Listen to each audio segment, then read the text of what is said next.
ya.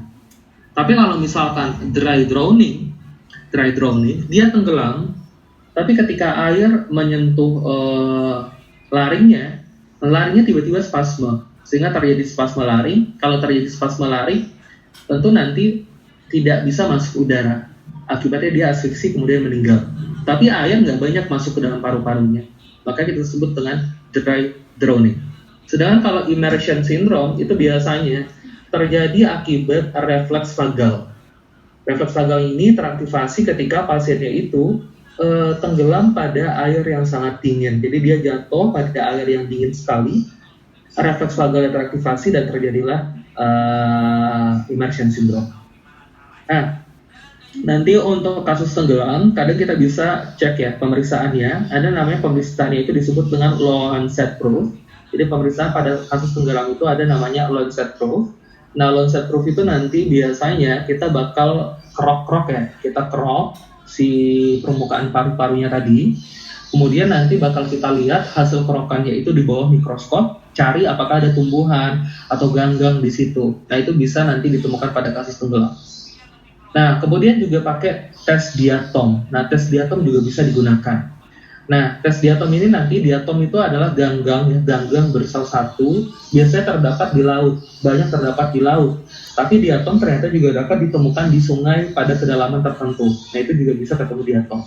Nah, sekarang diatom itu bisa ketemu dalam paru-paru, bisa ketemu di saluran cerna, bisa juga nanti ketemu di otak atau sumsum tulang.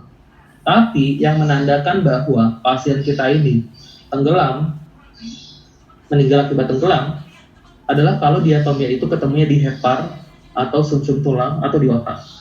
Jadi bukan kalau ketemunya cuma di paru atau saluran cerna. Karena kalau diatomnya cuma ditemukan pada paru atau saluran cerna, itu belum tentu pasiennya meninggal akibat tenggelam. Karena kalau dia ada di paru atau saluran cerna, itu bisa masuk secara pasif.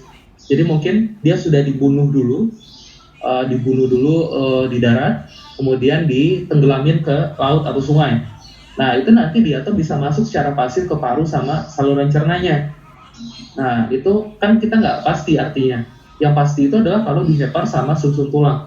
Kenapa? Karena kalau di hepar sumsum tulang ada diatom, artinya diatom itu masuk ke dalam aliran sirkulasi.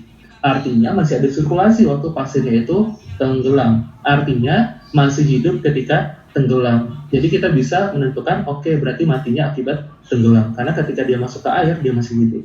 Karena diatomnya nyampe hepar, nyampe ke sumsum tulang. Nah, terus juga pada kasus tenggelam ini, akan ada perbedaan mekanisme meninggal di air tawar sama di air asin. Tuh. Kalau di air tawar itu kan dia lebih hipotonus ya daripada darah manusia. Sehingga ketika seseorang itu tenggelam di air tawar, maka nanti airnya masuk ke dalam paru, kemudian airnya masuk ke dalam alveoli, kemudian karena dia hipotonus, dia bakal masuk ke dalam kapiler, masuk ke dalam pembuluh darah, dan nanti bakal masuk ke dalam eritrosit. Nah, nanti eritrosit karena dia nyerap air, dia bakal bengkak, kemudian dia bakal pecah. Nah, eritrosit itu di dalamnya kan ada ion kalium. Nah, kalau dia pecah, ion kaliumnya keluar, masuk ke dalam darah, menyebabkan hiperkalemia.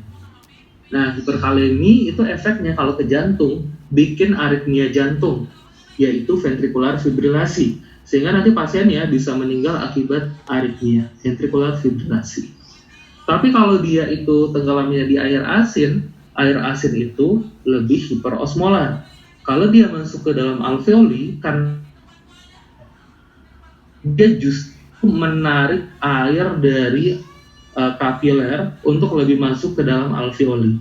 Akibatnya alveolinya jadi terisi oleh air, pasien biasanya meninggal akibat edem paru. Gitu. Jadi kalau kita lihat di air tawar biasanya karena aritmianya, kalau di air asin biasanya karena edema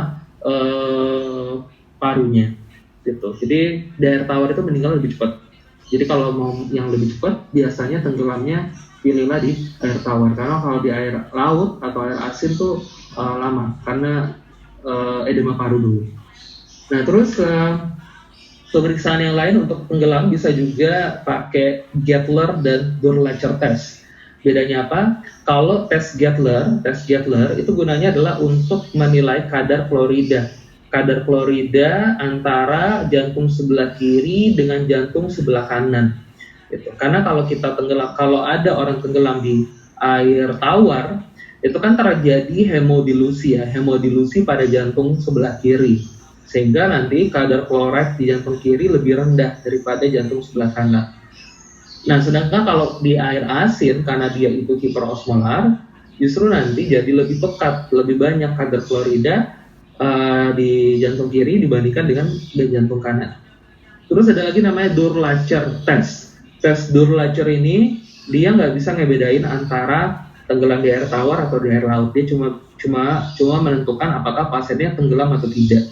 Karena kalau pada kasus tenggelam, berat jenis pada jantung kiri itu akan lebih berat daripada berat jenis di jantung sebelah kanan. Nah, itu untuk kasus tenggelam. Ada yang mau ditanyakan di sini?